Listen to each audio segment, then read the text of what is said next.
môn này chơi new free pni pivang mình vai buồn sang khắp những hàng claim đã đoạn về ta bố đoạn này bố là lum ta có ta lại ring cá doi Campuchia hàng Việt Nam màu cật lại rung răng vừa cật lại lần là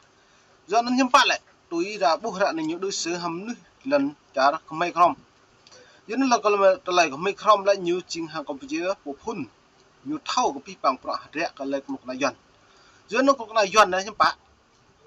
lư từ cái lệ mặn là từ cái lệ từ nhu đối xử không bằng ấy hàng là từ cái lên mà này lại buồn cung lên biết bằng là buồn sang không krom tụ bị chặt nhau vật tụ buồn lần chặt Việt Nam còn lại mất buộc cật lại này buộc cal úp cật lại nhiều ngã đã lon la cái mà tê cái chỉ là lột cái nhiều mạng copy lần cuộc nào nó nước mày bread mức mệt vã cật lại video buộc lon này lại bằng màn hình prong này vì làm pin thầu các bạn có là buồn sang không krom vật có mấy thì mỏ út rau urchirao ra này lại mấy đồng bao đồng căng đội chung ô bình cục này dọn rồi coi ta lại này dân tôi con này dọn rồi này tao mang thôn đùa bò tốt lo tao này hiếm bạn ta nhiều ứng xử coi ta lại nước buồn sang bộ phun một lần lệ từng với những ứng xử hàng bộ luật quốc tế nên ta cái xem lăng là nhập hẹp này như lệ răng bóp mẹo sự thật lệ răng chụp chu tới nhiều bình răng mỡ hẹp bình nhẹ sát mỡ đi chặt nhau nên mà bị lăng một vài buồn sang là nhiều cái hẹp này hiếm bạn cao mà nên ta lăng rất là lức nhiều phố lận la nạm nuôi buồn sang tập ngữ là vật nạm nuôi không có bột trăng úp rồi tùng tịch mưa niệm nào nên đây gặp lăng 17 Khmer Campuchia xuyên tạc thông tin Việt Nam cướp đất, Bộ Ngoại giao Việt Nam lên tiếng đáp trả thẳng mặt. Các bạn thân mến, trong hàng thập kỷ qua, chúng ta đã nghe nhiều về tổ chức Khmer Campuchia Krum, gồm nhiều đối tượng xấu chuyên đi vu cáo về cái gọi là Việt Nam cướp đất của Campuchia. Nay lại tiếp tục bịa đặt về tình hình người Khmer ở Việt Nam. Liên quan đến vấn đề này, phát ngôn viên Bộ Ngoại giao dân tại bộ xem lăng mau mà ta như lệ rằng sắp đặt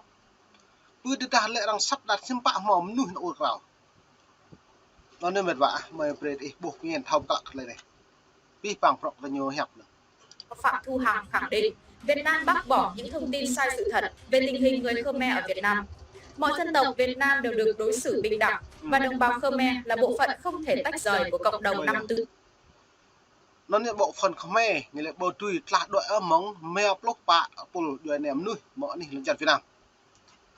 Dân ta bộ luôn ta vô kết lại. Nhu nó còn cộng sản đội xứ công bằng cầm nước của Mekrom. Vắt cầm nước cũng do còn giờ hẹp còn xem. Nó ta lại này cái nòng nhập đo cái nhập bộ được chưa? Nhu cất răng hẹp như lệ nhu ngã để vi bằng loại lần chặt nhà hẻm đôi. Xong ta lại này hiếm bạn đã bổ mệt vả lợi này là cái nòng prai cái nhập bố biết bằng pro này lại là trụ mạng pro cái nhom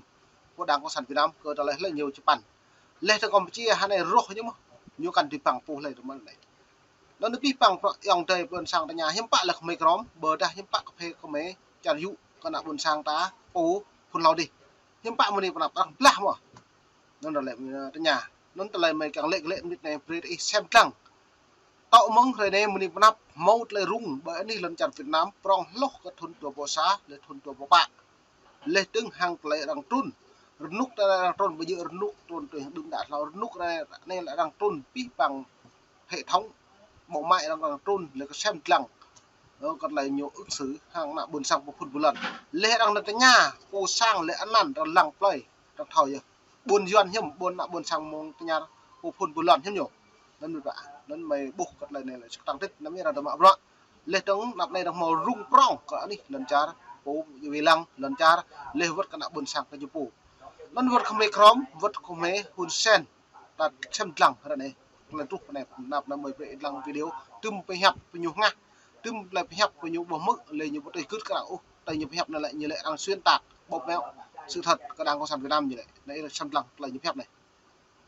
từ dân tộc. Trong video ngày hôm nay, hãy cùng chúng tôi làm rõ vấn đề này và tìm hiểu tại sao một bộ phận người Campuchia lại có thái độ như vậy. Thời gian qua, nhiều thế lực thù địch luôn triệt để lợi dụng vấn đề quyền của người dân tộc thiểu số để chống phá Đảng và Nhà nước Việt Nam. Ngày 31 tháng 8, giờ nó lắm lỡ tua lúc lỡ lọc lúc xả liền span tầm đi nhưng bạn lại cơ ta lấy rằng nó ur rào rằng một tô cái bị bằng prok cái nhung ạ lê tông răng một tụ lê tùm pro như bọn bởi nạp răng lê tông mạ lận là răng bây giờ thế đã bù mẫu như răng lệ mỗi đôi chim màu rụp nạ buồn sang u cao lại u cao cho bảy u cao con mà u cao bảy bảy quay lại u cao vừa cái lận là vừa cái quay nơi buồn sang cố đợi này cái nhiều mạ bị vừa lận là thực vừa đối với đảng cộng sản Việt Nam những màu hem sam ta có một vả nên đã buộc này như rút mai năm nhất có lấy lận là cái nhiều phố hàng nước buồn cung lê tông vất cỡ lại chữ chăn cái nhiều phố con dày cái nhiều phố lê tông bình không hay crom này lại tập mét hàng lại sung tàng hàng lại lớn một niệm nạp từ đã như bột học liu từ đã như đồ tết trả có lại phiền buồn cúm lê tông bố lọ cũ có bộ phun một lần lê không hay crom càng nhẹ thì nhiều mất nạp tên vàng luôn sang đây xem lăng comment mình ta được đi vi phạm.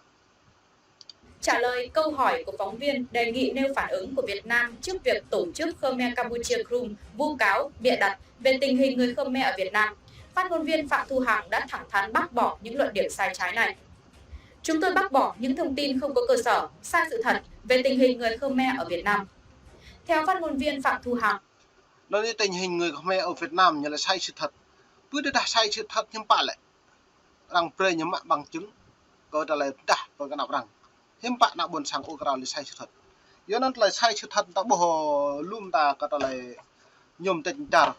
pro này là pro dần phục hẹp như lại trả lời này là chuyến của Rick này. Mong đừng đã mạ mong thôn đồ bò xả nhầm tình trả bao theo trước 2023 này nhưng bạn tương lai của đảng cộng sản Việt Nam nhiều cái chấp mở như tụ ba đến đó mở một niệm nào nên một vài ta có chân lăng là nhập hẹp này lấy hoặc lấy rung cái chụp lấy prai lận là cái chụp vắt cỡ núi buồn sáng vắt đừng độc na nào tiện như hẹp cha đi chặt này mừng niệm nào như rung của bạn cất lấy trúc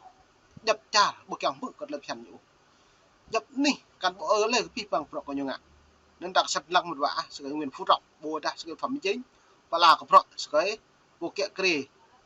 về lăng ông lò Trần Đức Quang lấy Trần Đức Quang này hắn này lấy cái đào minh chính có lấy trong cái vô văn thượng có lấy trụ cột từ nhiều thế này bằng bộ trong đáng từ nhiều bộ luôn và xem lăng được lời gọi này. Đồng bào người Khmer là bộ phận không thể tách rời của cộng đồng 54 dân tộc anh em trên đất nước. Theo đó, người Khmer vẫn chung sống bình đẳng, hòa hợp, cùng đóng góp cho sự nghiệp xây dựng và bảo vệ Tổ quốc suốt chiều. Nó nét là nhập hẹp là như là bình đẳng, lệ trống, con ông giờ không phải không bỏ truy tách đội một lần trả Việt Nam của Nhật Bản nên như vậy bây giờ. Giờ tới ta đang giờ kết lại một truy tách đội, bro đang đạt thịt nhiều suy lại như thầu vì lăng thầu tổ chùm có đang như thầu prai, thầu cái gì, thầu nhẹ sát đã buồn sang giờ nó đang một căng như tum pít ta lần trả Việt Nam có nhiều lệ mong bại như này như không lệ luôn. Cho nên lùm nữa mang không hay khóm tài nguyên ta này ta buộc kẹt cho nhiều trung ta đồng ta lên lưu cha trong căn đồng Hun Sen Campuchia ắt căn đồng ở là một cái bằng pro cái nhu lúc na công sản lợi dụng rồi này nên ta buộc linh lang mình vả cắt lại lưu có bờ lần là này lại rung buộc kẹt ốc lại tiếp hàng lại so sát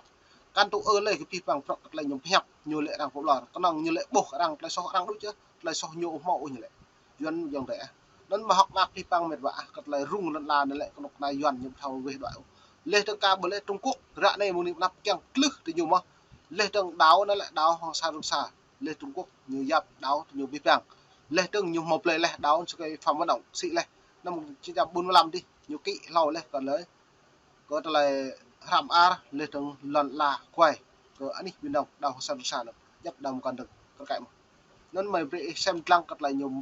rung răng hàng lấy micron vất phun dày một cần có lời này trong bộ hụt vào vì vàng xem lăng lại rung rằng dự hạt lệ nên vì vàng ta tiền bịt dài lịch sử đất nước. Nhà nước Việt Nam đảm bảo và tạo điều kiện phát triển về mọi mặt nhằm không ngừng nâng cao đời sống vật chất và tinh thần cho đồng bào dân tộc thiểu số, giữ gìn bản sắc dân tộc và phát huy những phong tục, tập quán, truyền thống và văn hóa tốt đẹp, đóng góp củng cố khối đại đoàn kết dân tộc.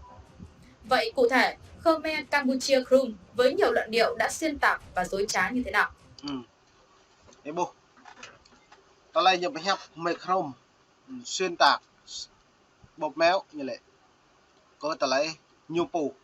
nên ta lại lấy xuyên tạc lấy bột mèo chính thức cái đảng cộng sản Việt Nam tạm nhé xuyên tạc bột méo bô màu nhân quyền bô màu tôn giáo bô màu bình đẳng đối với người dân tộc Tây Nguyên hoặc mây không nhưng nó ta bổ luôn ta cật lời này lại nhiều thâu được nghèo non mong này lau chứ mong này mình và một sang hôm nít mong bài đã bị xem lăng trục lu lộc mong nít nắp cớt lấy lần cha riêng cả càng nhẹ càng lần cha Việt Nam lấy càng suốt nhiều đoạn và Hà Nội như thế bờ đại cái lệ Trung Quốc nên mình và đang xem lăng lấy tập kiệt lon mong nít nắp mình đã được bên này với bạn buồn sang khắp gì